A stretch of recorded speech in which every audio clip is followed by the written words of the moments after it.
Hey guys, what's going on, and welcome to a brand new video. In this video today is, of course, your preview for the Sunderland versus Leeds United game. A very tough game at the Stadium a lot. Of course, this game is going to be a very difficult game, but let's get into it and talk what Daniel Farke had to say in the press conference about injuries. Now, we all know that James and Longstaff, of course, are still out, and they'll be out for a little bit still.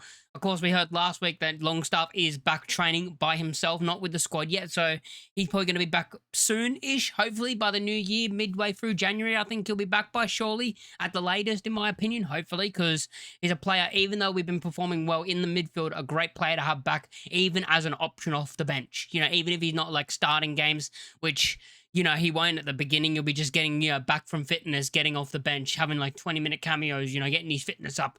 But when he comes back, it's going to be massive. You look at our midfield and look how many good midfielders we have. You got Tanaka, Stack, Ampadu, Longstaff. Performance-wise, you got Aronson, who's been performing well in that position. And he spoke about it himself, Aronson, about his best position and where he thinks he suits is the number 8. So maybe we'll continue seeing these great performances from Aronson after he got a standing ovation against Crystal Palace from a great performance. But yeah, on Longstaff, hopefully he's back soon just as an option. Whether you have one of them on the bench, I mean, that's just a positive. That's just an extra bit of positivity that we can have going into games where you have a Stack on the bench, or you have a Longstaff on the bench, or you have a Tanaka on the bench, or you might have 2 of them on the bench, or an Aronson. You're going to have 2 of them on the bench, which is good impacts, which is what we need. But yeah, Longstaff, of course, remains out. James, we already know, remains out. He'll be out for a while still.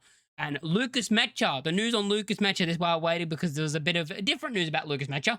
He has a small chance of being available for the trip to Sunderland. So there is a possibility that maybe we will see him on the bench. That's the most, though. We won't see him starting. We'll see him maybe on the bench if he is fit enough to go with the squad, which hopefully he is, because even off the bench as an option, we really need him back, starting to get minutes as well and get him fit, because he's a big upgrade on Mecha, and I'm sorry, he is a big upgrade on Okafor in that position. In that position, Mecha is a massive upgrade on Okafor in that front 2 position, something that we're missing up front. We got DCL, who's great in the air and has been great for us in the last couple of games, who's on a great scoring run as well. But having Lucas Mecha next to him as well, someone who also makes the defenders go, oh, I don't have to just mark one player for headers, I have to mark the other as well. So it makes them split up more. Where with Okafor, it was more like he kind of went missing in games. He's been missing in games. So it's going to be nice to have Mecha back even as an option and start getting minutes back in his legs, because he's a player that I think we have missed in that front 2 position. Even though I think Okafor is a good player, I just think off the bench for Okafor is the best in this front 2, just because against tired legs, his pace, getting in behind, I don't think it's really working from him from the start. Like, not that he's been absolutely awful, but Mecha's just a better option. But yeah, let's get into it. So Leeds United, of course, will be playing Sunderland. The last 6 times we have played Sunderland have been a 2-1 Leeds United win, a 2-2 draw. We all know what happened there when Melier dropped the ball in his own net, or the ball went past him in his own net. A 0-0 draw, a 1-0 Sunderland win, a 1-1 draw, and a 2-0 Leeds United win. So in the last 6 games, Sunderland have only won 1 out of the last 6. There's been 3 draws and 2 wins, so more draws than any other result. You look at the form going into this game, and you look at Leeds United, who 4 games unbeaten at the moment with 2 wins and 2 draws. Of course, before that was 2 losses against Aston Villa, who are absolutely flying. Then we lost to Man City. They're going to be in a title race, but the last 4 have been great performances from us. The win against Chelsea, the draw against Liverpool, the draw against Brentford, and the win against Crystal Palace. So it's been very good the last couple of games, and Sunderland in their last 6 have also got the same record that we have. So they've actually had a good recent form as well, starting back with a 1-0 loss to Fulham.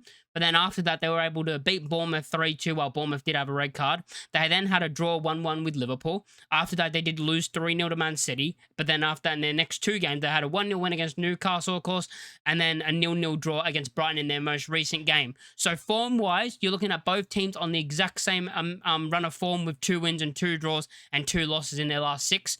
So both teams coming in, same amount of form. You do have Sunderland, who are a team at the moment because of AFCON, losing a couple of players.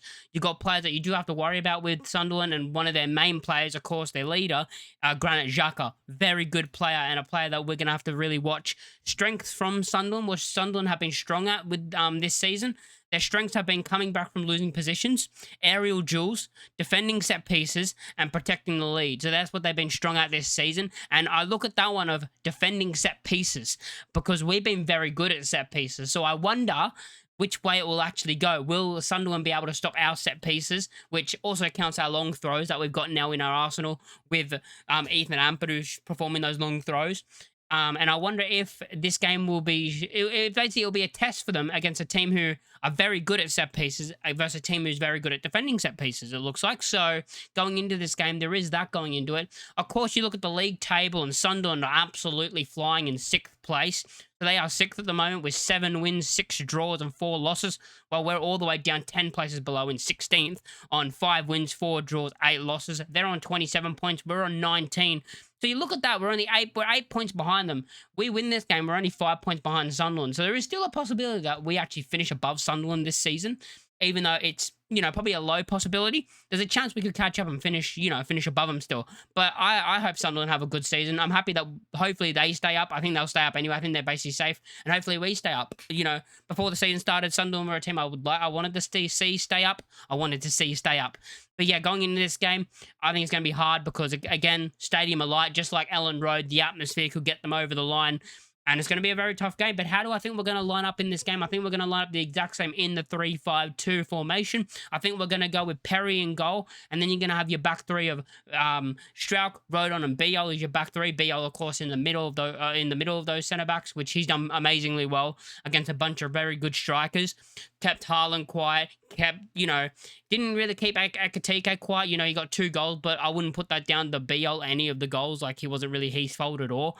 You look at that, and then you could look at the Brentford striker. What's his name? Igor Thiago, I think his name is. 2nd top goal scorer in the Premier League.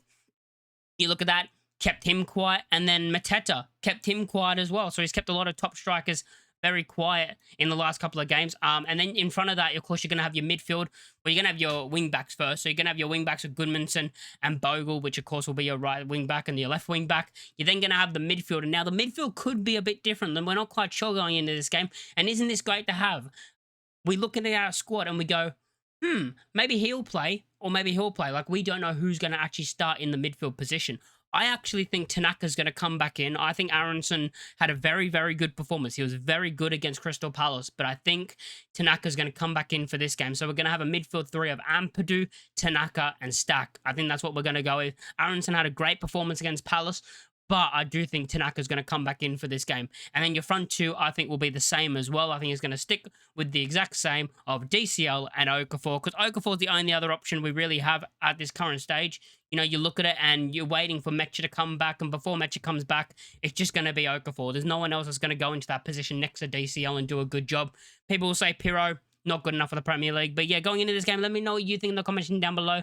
Let me know what your score prediction is. I'm going to go with a very tight game. I actually think it could end in a draw. I think it will be a draw. I think it's going to be a 1-1 draw, and I'm going to say our goal scorer is going to be DCL as he gets another goal, as he continues this red-hot form that he is on and gets his 8th goal of the season. So let me know what you think in the comments down below. Make sure you like, comment, and subscribe if you are new, and I'll catch you all in the next one. Peace.